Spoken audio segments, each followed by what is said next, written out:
pessoal, tudo bem? Para quem não me conhece ainda, eu sou Carolina Peron e eu trabalho com ultrassonografia orofacial, então eu vim aqui falar um pouquinho da Ultra para vocês. Se você tem dúvida em qual aparelho solicitar, se você quer comprar um aparelho de ultrassom e não sabe as configurações, o que precisa, se você quer saber um pouquinho mais das propriedades do ultrassom, você não pode deixar de assistir esse vídeo até o final, tá bom? Então, para começar o nosso papo, eu vou falar sobre o som. O som nada mais é do que a vibração dos corpos. Quando os corpos vibram, gera uma onda mecânica, o som, né? E essa onda, ela se propaga em várias direções. Só que para se propagar, ela precisa de um meio. E é por isso que o som não se propaga no vácuo, porque não existe esse meio. O ultrassom ele foi observado primeiramente em alguns animais. Eu posso citar, por exemplo, o morcego. O morcego, ele desvia dos objetos, ele procura suas presas utilizando o ultrassom. E através dessa observação, notou-se que esse ultrassom ele poderia ser útil para a gente também, né? Nós utilizamos o ultrassom em várias áreas, de várias formas, mas hoje eu vou falar com vocês sobre a ultrassonografia. A ultrassonografia ela é um exame que ela não emite radiação ionizante, ela não é invasiva, ela é completamente indolor, né? E a única, vou citar aqui, acho que a principal desvantagem do ultrassom é que precisa de um operador. Ela é um operador dependente. E esse operador, ele tem que ser muito capacitado para realizar esse exame. Não é qualquer profissional que faz um ultrassom da face, por exemplo. Né? O ultrassom, ele é um exame que a gente consegue ver em tempo real, né? Então, o operador ele tem que estar muito atento às estruturas anatômicas, ele tem que ter muita precisão manual, né? Para poder parar o transdutor na hora que ele quer, tem que verificar as imagens e congelar as imagens e depois elaborar um laudo em cima daquilo que ele viu. Então, não é qualquer profissional que sabe realizar um ultrassom, principalmente um ultrassom da face. Certo? Então, quando vocês forem solicitar o exame, vocês têm que verificar quem é que está fazendo esse ultrassom, verifica o histórico, verifica o aparelho que esse profissional utiliza. Nós vamos falar dos aparelhos aqui logo. Então, vocês vão saber identificar o melhor aparelho para utilizar na região da face, né? E nós temos vários aparelhos no mercado hoje em dia. Nós temos aparelhos que custam de 30 mil a 200 mil, a 150 mil, enfim. São aparelhos que precisam ter uma alta frequência, né? Quanto maior a frequência, mais superficialmente a gente consegue visualizar as estruturas. Então, para quem trabalha com a face, para quem quer avaliar os tecidos faciais, precisa de um aparelho de alta frequência. Eu indico para quem trabalha com harmonização orofacial, para quem quer fazer uma ultrassonografia de face, aparelhos com frequência acima de 16 MHz. Tá, eu vou citar alguns aqui. O que eu utilizo é o Vino-Q, é um aparelho portátil, né? E ele tem a frequência a partir de 16 e ele tem suprido muito bem as minhas necessidades. Ele faz uma imagem muito boa das estruturas, inclusive mais superficiais. Nós temos várias outras frequências, vários outros aparelhos e nós vamos citar um pouquinho também deles por aí. Bom, o transdutor é um dispositivo capaz de converter um tipo de energia em outro. Quando falamos do transdutor em ultrassonografia, é um dispositivo capaz de converter uma energia elétrica em energia mecânica, no caso a onda, né? Nós temos vários tipos de transdutores, várias formas desses transdutores, de acordo com a necessidade de cada profissional, de acordo com a área em que você quer estudar. Nós temos o convexo, temos o linear, enfim, tem uma gama de transdutores que a gente pode trabalhar. Quando falamos de ultrassonografia da face, os principais, os mais utilizados são o transdutor setorial e o transdutor linear, tá? Esse daqui é um transdutor linear, é o transdutor que eu uso, certo? Ele tem aqui uma lente acústica e no interior dessa lente existem cristais piezoelétricos. Esses cristais, quando a gente liga o aparelho gera uma corrente. Essa corrente faz com que esses cristais girem. Quando nós encostamos o transdutor na pele, esses cristais girando, encostando na pele, eles formam uma onda. essa onda, ela passa pelo tecido. E a onda, parte dela, ela passa e vai embora, e outra parte retorna para o transdutor. Quando essa onda retorna para o transdutor, novamente ele converte essa onda mecânica em elétrica, em energia elétrica, fazendo com que a imagem seja gerada no aparelho. Então, é assim que funciona o aparelho de ultrassom.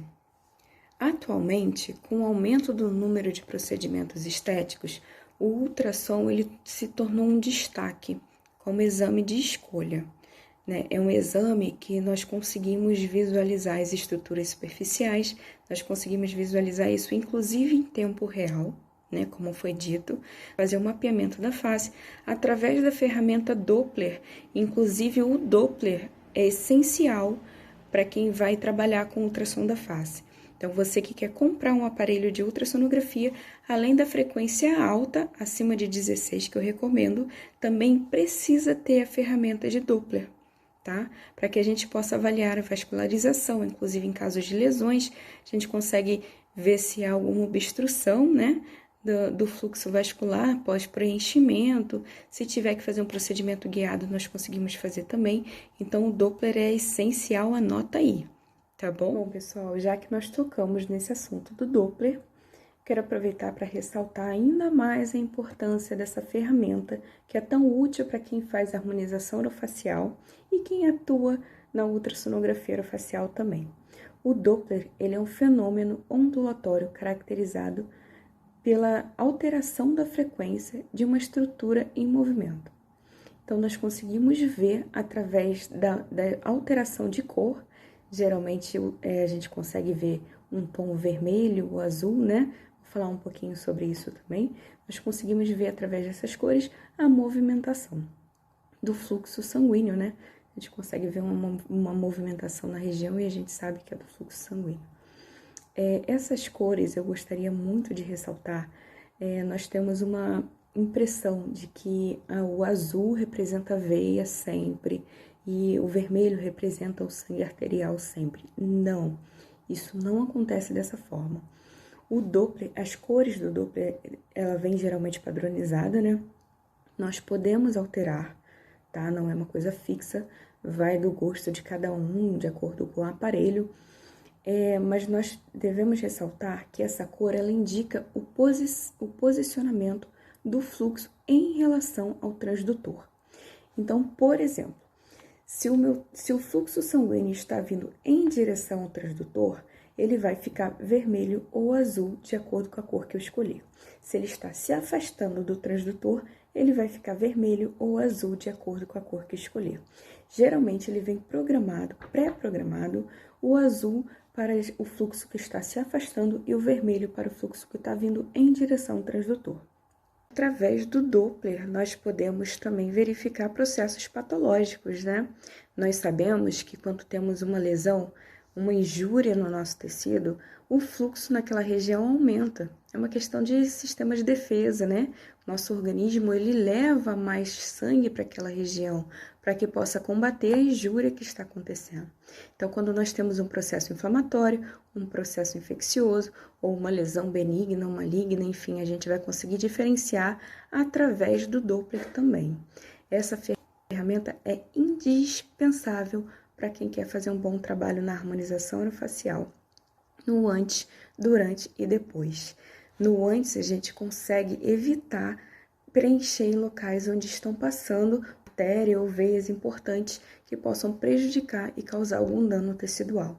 Durante o procedimento, a gente consegue fazer de forma guiada, a fim de tirar, por exemplo, um depósito de ácido hialurônico de algum lugar que está obstruindo uma artéria ou veia, causando também um dano tecidual. E no pós-operatório, nós conseguimos ver, além de verificar se tem fluxo passando naquele local que foi preenchido de forma adequada, nós vemos depois se houve algum processo inflamatório, se tem algum tipo de lesão que devemos tratar. Nós sabemos que processos inflamatórios, por exemplo, eles vêm de dentro para fora. Então, por que não resolver antes que isso fique de forma externa, né? Que a gente consiga externar esse processo infeccioso inflamatório. Então, o Doppler é novamente indispensável para quem quer fazer um bom trabalho na harmonização orofacial e para quem quer trabalhar muito bem com a ultrassonografia orofacial. Agora eu vou falar um pouquinho para vocês sobre as imagens que a gente consegue visualizar através do ultrassom. Assim como no exame de raio-x, as imagens mais densas, elas ficam mais claras no ultrassom. Isso tem uma terminologia, né? A terminologia da ultrassonografia ela é diferente. Ela não é radiopaco ou radiolúcido como nós estamos acostumados. Bom, pessoal, agora eu vou falar um pouquinho para vocês dos aparelhos que estão no mercado, que são os mais utilizados. Primeiro, eu queria lembrar que nós conversamos sobre os aparelhos, lembrando que a melhor frequência é a mais alta, então é um aparelho que eu recomendo acima de 16 MHz, para que a gente consiga ver os tecidos mais superficiais. E lembramos também que as sondas utilizadas na face são as setoriais e as lineares. Esse daqui, por exemplo, é o linear, é o meu transdutor linear. É o mais indicado para a face. Agora, em relação aos aparelhos, como eu citei antes, nós temos aparelhos de vários preços. Nós conseguimos achar bons aparelhos no mercado a partir de R$30 mil, né? Isso tudo precisa ser muito pesquisado. Quando vocês forem comprar um aparelho, lembre-se de verificar a frequência e o transdutor. Ponto, né? Agora vamos seguir para os nomes, as marcas mais utilizadas. Nós temos aparelhos da Vino, que é o que eu uso, o meu é o Vino Q. Nós temos aparelho da Saevo, que é maravilhoso, é um aparelho muito bom. Temos da GE, temos da Philips e acredito que tenha outras marcas que nem eu ainda tenho a intimidade para falar, mas que esses aparelhos que eu estou citando são aparelhos muito bons e estão sendo muito utilizados na ultrassonografia facial, certo? O Saevo, ele é um aparelho que ele não precisa de um computador, né? Ele é um aparelho portátil, você consegue carregar na malinha, mas ele é como se fosse um computador grande com um transdutor. E você consegue colocar outros tipos de transdutores no aparelho. Você consegue ter um transdutor linear, um botinha, um setorial, enfim, vários transdutores e utilizar o mesmo aparelho. O GE e o Philips também têm dessa mesma estrutura. O Vino, que é o aparelho que eu uso, esse daqui, eu preciso de um computador específico para ele. É um notebook que eles passam uma configuração específica, tem que ser um computador muito bom, e nós colocamos esse transdutor no computador e baixamos um software. Ele atende exatamente as expectativas, ele atende completamente as expectativas, as imagens são excelentes. Eu vou jogar daqui a pouco a gente começa a botar as imagens para vocês conseguirem conferir. Não perde, eu não acho que o Vino ele perca para os outros aparelhos que têm a mesma frequência. O Evos, por exemplo, da Saevo, ele tem a mesma frequência que o Vino. Ele é um aparelho mais robusto, ele tem uma imagem muito boa e eu acredito que uma das vantagens seja essa possibilidade de colocar outros tipos de transdutores e utilizar outros tipos de transdutores, certo? Bom, a Vino, ela também fornece outros transdutores. Tem vários tipos, mas é como se fosse um aparelho de ultrassom novo. É diferente de você só colocar um transdutor, né? Você compra um aparelho novo. Enfim, são essas marcas que eu indico. Se vocês tiverem qualquer dúvida, vocês podem me mandar mensagem. Não deixe de seguir o canal do Fábio Barros no YouTube. Nossos arrobas também que ficaram por aqui para vocês tirarem qualquer dúvida. E não deixe de assistir os próximos vídeos, porque nós vamos colocar muitas informações importantes sobre intercorrência e ultrassonografia. Não deixe de acompanhar a gente. Obrigada e até a próxima.